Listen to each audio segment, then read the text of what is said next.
I am a pilgrim, a wanderer. A pilgrim is a wanderer with a purpose.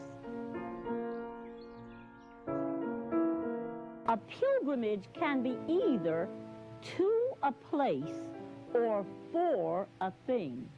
And mine is for a thing. Mine is for peace.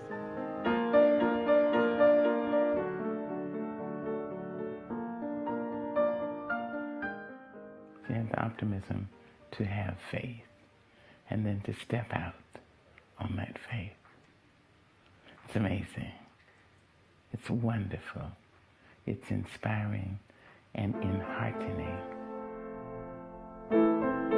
I think the truth of a person's influence stems more from the degree to which they're anchored in the universal truth of life, the great truth of all of our lives.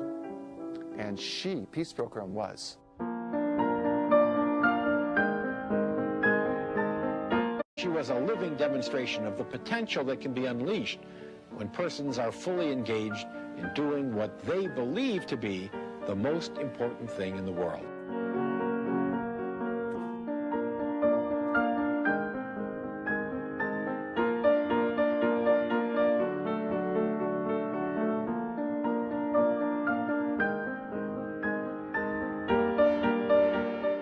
My vow says I shall remain a wanderer until mankind has learned the way of peace. Now, I am praying for peace in the world, even though I talk mostly about peace within ourselves as a step toward peace in our world. You don't have to be good at arithmetic to figure out that if the nations of the world were to stop manufacturing implements of mass destruction, they could provide for every human being who lives in this world the basis for a very good life. She spoke of universal spirituality before spirituality was in vogue. Aren't they beautiful?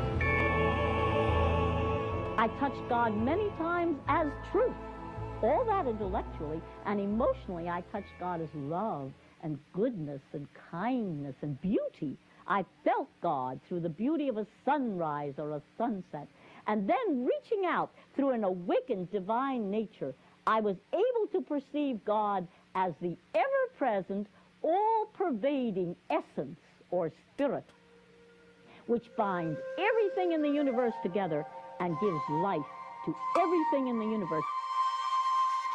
I learned from Peace to do what I call dialoguing with God, because she told me, Richard, I have the most wonderful dialogues with God.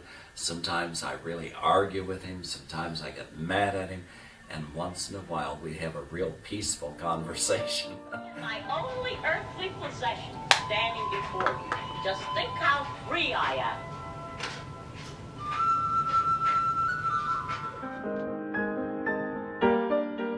She took a vow to walk penniless until mankind had learned peace.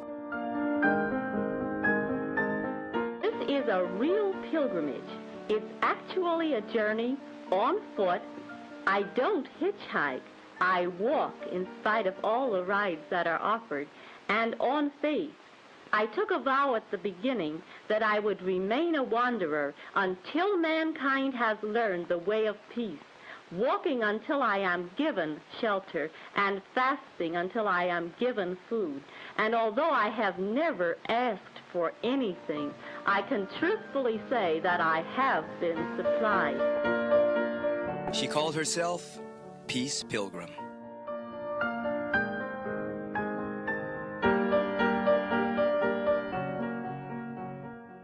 It began January 1st of 1953. It's my retirement project, and I finished counting the 25,000 miles toward the end of 1964. I have not counted miles since then.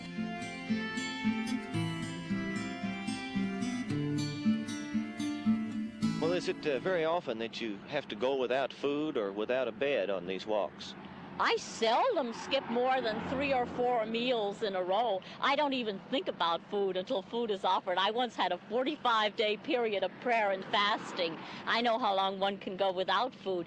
And even when I'm with total strangers, I have a bed about 3/4 of the time. When I don't, I might sleep in a bus station in a city or a truck stop out on the highway. But I have slept on the grass beside the road. I have walked all night to keep warm. If you're concerned enough about what you're doing, you don't mind any of these little so-called hardships, and I'm very concerned about peace. She certainly was a peaceful warrior, like Gandhi, like Martin Luther King, like many other people who would have a peaceful heart but a warrior spirit.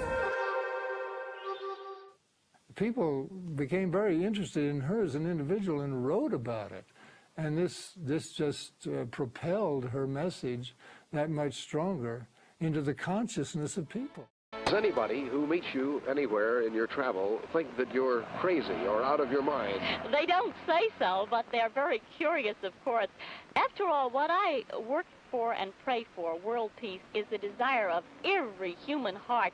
They're all very much with me. The fact that I have been completely supplied without ever asking for anything indicates how much they're with me, and of course indicates also how good they are. You know, there's good in every human heart, no matter how deeply it may be buried. If you love them and trust them or have faith in the good in them, you reach it. The world is rather like a mirror. If you smile at it, it smiles at you, and I love to smile. When someone is peaceful, you don't have to ask them if they're peaceful. You just feel it, and it's like a magnet of you're wanting to be around that person. That's true. And I didn't see her as an evangelist trying to change the world in terms of making people do things, but by her own demonstration, she inspired people. When I realized what human potential really was, what people really are capable of, I looked around me and I said, how sad that most people only scratch the surface of their real potential. No wonder they have problems. No wonder society has problems.